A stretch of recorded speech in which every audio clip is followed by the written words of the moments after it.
Lo primero que queremos decir es que un ministerio, un servicio público, cualquiera sea la jerarquía, la categoría, es al mismo tiempo dos cosas. Por ahí algo planteado. Por una parte es un órgano de la administración del Estado, es decir, es un conjunto de facultades, de atribuciones, de autoridades. Y desde el punto de vista de la institución nos referimos a la coherencia medios-fines. Eso es lo que estamos planteando. Frente a los fines ministeriales que se propone el proyecto que se ha presentado como borrador, la pregunta es ¿con qué medios? Y estamos identificando dos medios porque son los centrales, más allá del tema del presupuesto. Para los trabajadores son los centrales. Un medio se llama estructura orgánica, es decir, cuál es la jerarquía, cuántas divisiones, cuántos departamentos, ¿verdad?, cuántas áreas.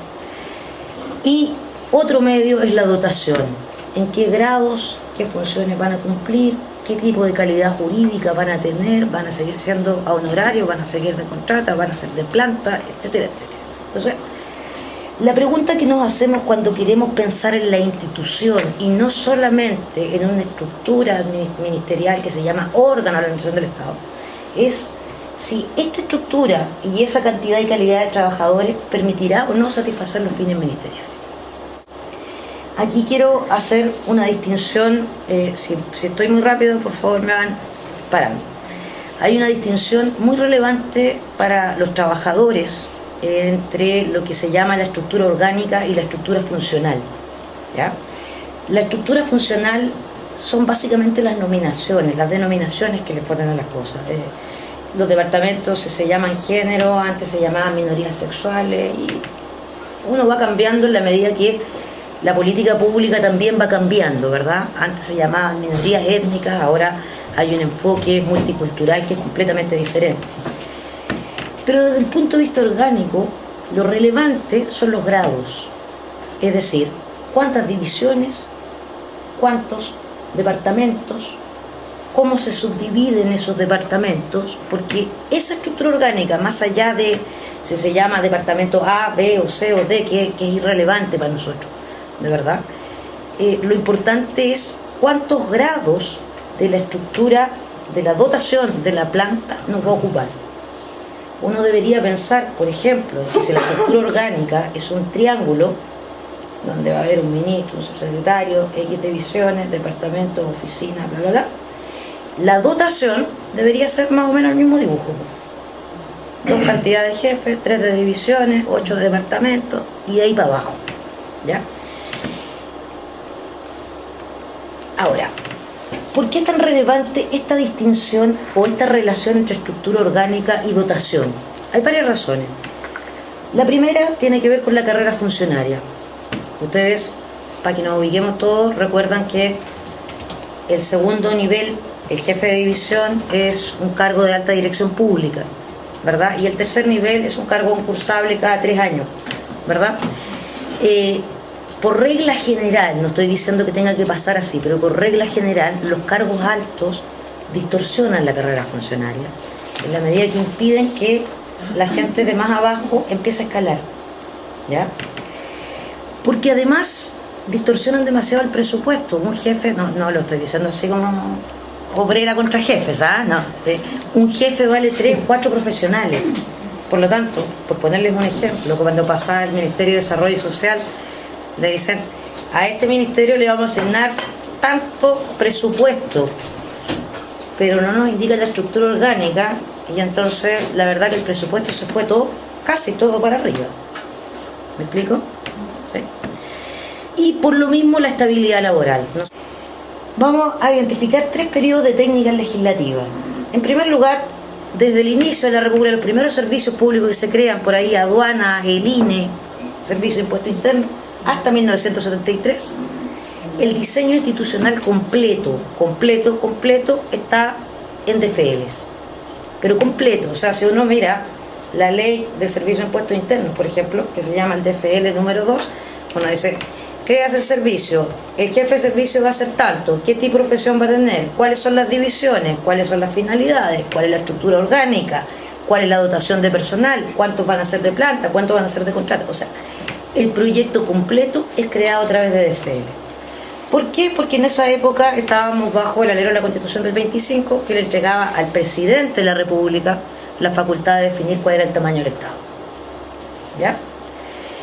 Pasamos luego a la dictadura, que en realidad creó pocos servicios públicos, hay que ser justo con eso, ¿verdad? Hasta el año 2002, desde el 90 al 2002. Desde el año 90 al 2002 ya estamos en el imperio de la Constitución del 80. ¿Dónde se produce el problema más relevante desde el punto de vista de los trabajadores? En el año 2003, de aquí para adelante, y a propósito de la creación del Consejo Nacional de la Cultura y el Arte. ¿Por qué? Porque se hace una división acá en donde el órgano, es decir, facultades, jerarquía, atribuciones, están en la ley. La estructura orgánica está en un acto posterior que se llama reglamento, y la dotación de personal está en un acto posterior que se llama DFL. ¿Sí? Y en el gobierno de don Ricardo Lagos existía una especial motivación por la modernización del Estado. Esta es la época de todas las leyes de modernización del Estado. ¿Ya? Y entonces se dice, separemos la técnica legislativa, la creación del ministro, del órgano, de sus atribuciones en la ley. Lo demás, que es lo que más nos importa, se los entrega a la potestad reglamentaria, es decir, al presidente de la República. Y entonces dice, la estructura va a ser un reglamento y la planta personal un DFL. ¿Cuál es el problema que se genera? En primer lugar, es que uno nunca alcanza a ver el diseño institucional completo. ¿Y qué es lo que pasa con el borrador que tenemos acá? Por eso cuando partí, yo les decía, nos preocupan más las omisiones que lo que el proyecto dice. Porque si uno lo aprecia todo lo que es el órgano de la administración del Estado. Pero cuando llega a la estructura, lo que nos indica, lo que parece indicar es que vamos a seguir con esta técnica, es decir, que va a haber un reglamento que va a crear la estructura en un acto posterior. Y cuando nos habla del personal, que es en realidad un artículo o un párrafo, ¿verdad?, nos está diciendo que nuevamente la dotación de personal se va a hacer en un momento posterior. ¿Me explico? Por tanto, ¿cuál es nuestra primera preocupación? Nuestra primera preocupación no es si es un DFL, un reglamento o una ley. Nuestro problema es que son actos jurídicos diferidos, es decir, no podemos ver nunca el conjunto.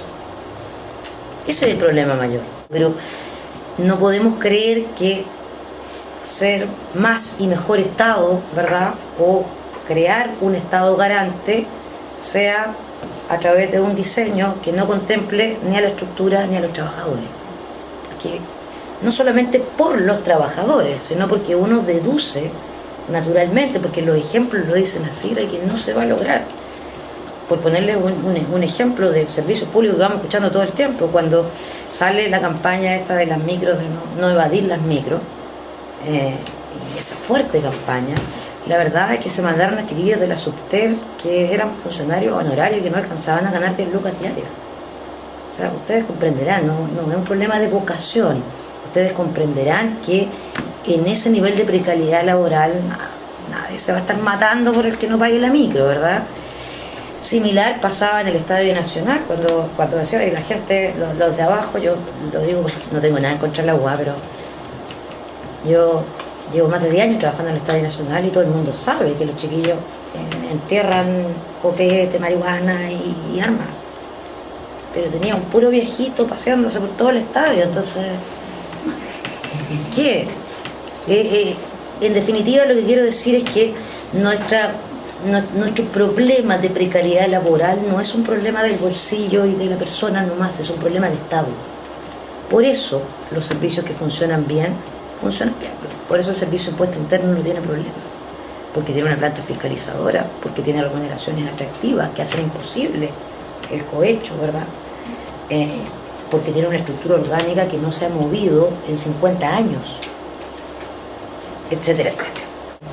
Además, que hay otras cosas que son mucho más domésticas y que ustedes como trabajadores conocen. Uno puede firmar un protocolo de reglamento hoy día y mañana el ministro es otro. Y el jefe es otro, y cambió de gobierno, cambió de partido, y no estamos hablando de nada distinto a lo que haya pasado. Nos pasó con el Ministerio de Desarrollo Social, yo estaba colaborando con ellos, El señor Felipe Cas en algún minuto dijo ya, ok, para que se vea el mono conjunto, hagámoslo en conjunto, pero igual lo vamos a hacer por reglamento y DFL, dijo. Solo que el DFL va a ser este, el reglamento va a ser este, y lo vamos a estar viendo todos juntos. Bueno, pasó que se aprobó la ley y al otro día ya no era el mal ministro, ya era Lavín, y Lavín hizo un DFL completamente distinto. Y le propongo que se junten con alguien de desarrollo social para que se aseguren que no le estoy mintiendo. El DFL que ellos crearon es una pirámide, un triángulo al revés. Hay una jefatura por cada 12 funcionarios. Por cada 12. Un ministerio que era, para mi gusto, uno de los ministerios más prestigiados de este país, se transformó en un ministerio de desarrollo social donde la verdad es que los trabajadores no salieron mal, sino pésimos. En el caso del Ministerio del Deporte, con el DFL, el Senado estableció una fórmula diciendo de que obligadamente se iba a escuchar a los trabajadores en la construcción del DFL. 2 días pasaron y Ruiz Tagle lanzó su DFL solo. Y el problema más o menos es el mismo. Están construidos hacia arriba, es decir, los cargos, los grados y la plata están concentrados en los niveles más altos, y más abajo la carrera funcionaria casi no tiene movimiento, porque están copados todos los grados, y el que tenga la posibilidad de ascender en realidad no tiene la holgura para hacerlo.